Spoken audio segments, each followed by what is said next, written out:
আমাদের শরীরে এক বিন্দু রক্ত থাকা অবস্থায় আওয়ামী লীগকে বাংলাদেশে আমরা আর স্বনামে রাজনীতি করতে দেব না। আওয়ামী লীগের ওই নৌকা মার্কা বাংলাদেশের মানচিত্রে শুধু নৌকা ফুটো নয়, ওই নৌকা ভেঙে চৌচির হয়ে বঙ্গোপসাগরে ভেসে গিয়েছে।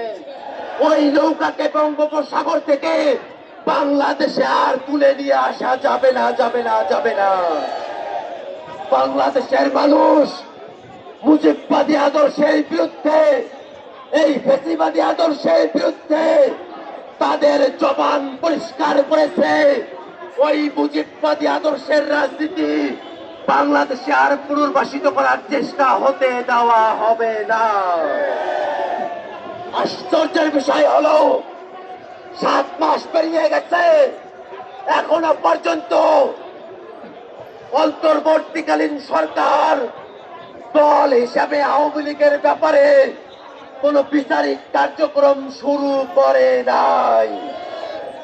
আজকের এই বিক্ষোভ সমাবেশ থেকে আমরা ঘোষণা করতে চাই, অন্তর্বর্তীকালীন সরকারকে অবিলম্বে দল হিসাবে আওয়ামী লীগকে বিচারের কাঠগড়ায় দাঁড় করাতে হবে।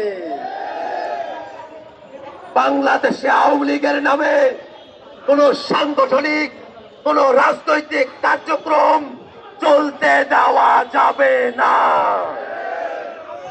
আওয়ামী লীগের নিবন্ধন অল্প সময়ের মধ্যেই বাতিল ঘোষণা করতে হবে।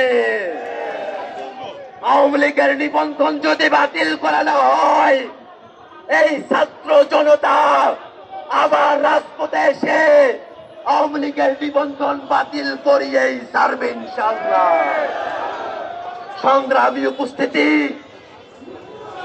অনেকে ভালো আওয়ামী লীগের কথা বলে, আমরা তো বলি লোম বাঁচতে গিয়ে যেমন কম্বল উজাড় হয়ে যায়, লোম বাঁচতে গিয়ে যেমন কম্বল উজাড় হয়ে যায়, আওয়ামী লীগের ভালো নেতৃত্ব বাছাই করতে গেলে গোটা আওয়ামী লীগে উজাড় হয়ে যাবে। আওয়ামী লীগের কোনো ভালো নেতৃত্ব নাই।